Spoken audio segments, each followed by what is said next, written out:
அனைவருக்கும் வணக்கம். இன்னைக்கான இந்த வீடியோவில் இந்த பறவை உங்கள் கனவில் வந்தால் மிகப்பெரிய ஆபத்து உங்களை தேடி வருகிறது என்ற அர்த்தம். கொஞ்சம் கவனமாக இருக்க வேண்டும். அது எந்த பறவை அப்படின்றத பார்க்குறதுக்கு முன்னாடி நம்ம சேனலை நீங்கள் இன்னும் சப்ஸ்கிரைப் பண்ணிக்கல அப்படின்னா மறக்காமல் சப்ஸ்கிரைப் பண்ணிக்கோங்க. பக்கத்தில் இருக்க பெல் ஐக்கானையும் ப்ரெஸ் பண்ணிக்கோங்க. அதாவது பார்த்தீங்க அப்படின்னா பொதுவாக சகுனம் பார்க்குறது அப்படின்றது இன்றைக்கி நேற்று இல்லாமல் நம்ம முன்னோர்கள் காலத்திலிருந்தே நம்ம கடைபிடிக்கக்கூடிய ஒரு வழக்கமாக இருக்குது. அதுவும் இந்த சகுனத்தை காகத்தை அடிப்படையாக வச்சு பார்க்கப்படுது. ஏன்னா காகம் கனவுல வந்தால் என்ன ஆகும், காகம் தலையில் குத்துனா என்ன ஆகும், அப்படி இப்படின்னு நிறைய விஷயங்கள் இயல்பாகவே இந்த காகத்தை சுற்றி நமக்கு இருக்குது இல்லைங்களா? ஸோ அப்படிப்பட்ட இந்த காகம் நம்ம கனவுல வருது அப்படின்னா அது என்ன மாதிரியான ஒரு விளைவுகளை ஏற்படுத்தும் அப்படின்றத பற்றி கனவு சாஸ்திரத்தில் சொல்லியிருக்காங்க அப்படின்றத பற்றி இப்போ பார்க்கலாம்.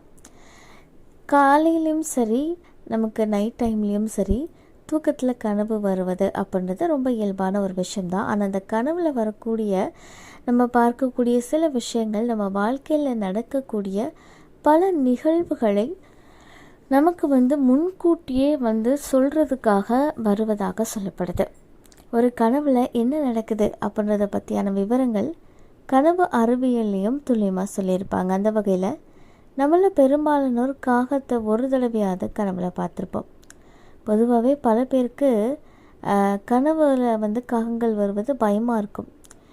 இது பயங்கரமான சத்தம் எழுப்புறது மாதிரி கனவு வந்தால் வீட்டில் ஏதாவது அசம்பாவிதம் நடக்க போகுது அப்படின்றதுக்காக அறிகுறி அப்படின்னு சொல்கிறாங்க. எதிர்பாராத விபத்துக்கள் இதெல்லாமே வருவதற்கு வாய்ப்பு இருக்கிறதா கனவு அறிவியலில் சொல்லப்படுது. அதுவே கனவில் காகம் உட்கார்ந்துருக்கிற மாதிரி கண்டோம் அப்படின்னா அதுவும் கெட்ட அறிகுறி தான். இப்படி பார்த்தா ஏதோ ஒன்று நடக்கக்கூடாதது நடக்க போகுது. அதே மாதிரி கனவில் பறக்கக்கூடிய காகம் வரவும் கூடாதுங்க. கனவில் காகம் பறக்கிறது நல்லது இல்லை அப்படின்னு கனவு நிபுணர்கள் சொல்கிறாங்க. கனவில் பறக்கக்கூடிய அந்த காகத்தை நம்ம பார்க்குறோம் அப்படின்னா நமக்கு மனநல பிரச்சனைகள் இருக்குது அப்படின்னு அர்த்தம். இந்த மாதிரி பல பிரச்சனைகளை குறிக்கிறதாக சொல்லப்படுது.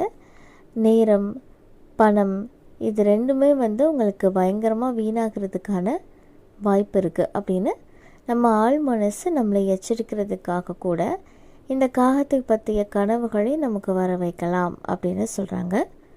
கனவில் காகத்தை பிடிச்சிருக்கிறத பார்த்தோம் அப்படின்னா அது நல்ல அறிகுறி.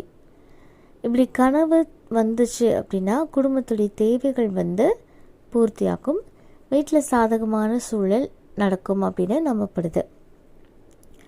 காகங்கள் கனவில் தொடர்ந்து உங்களுக்கு வந்துக்கிட்டே இருக்குது. என்ன அர்த்தம் அப்படின்னு தெரில அப்படின்னா ஒன்றும் இல்லைங்க, உங்களுக்கு பித்ருக்கள் தொடர்பான கர்மங்கள் நீங்குவதாக கனவு சாஸ்திரத்தில் சொல்லப்படுது. பொதுவாகவே காகங்களை நம்மளுடைய முன்னோர்களாக நம்ம சித்தரிப்போம். அதனால் காகங்கள் பற்றிய கனவுகள் நம்ம முன்னோர்களுடைய எச்சரிக்கையாக கருதப்படுது. காகம் பற்றிய கனவு வந்தால் கொஞ்சம் நம்ம எச்சரிக்கையாக இருக்கிறது அப்படின்றது ரொம்ப நல்லது. இந்த தகவல்களுக்கு பயனுள்ளதாக இருக்குது அப்படின்னா மறக்காம உங்கள் நண்பர்கள் கூட பகிர்ந்துக்கோங்க.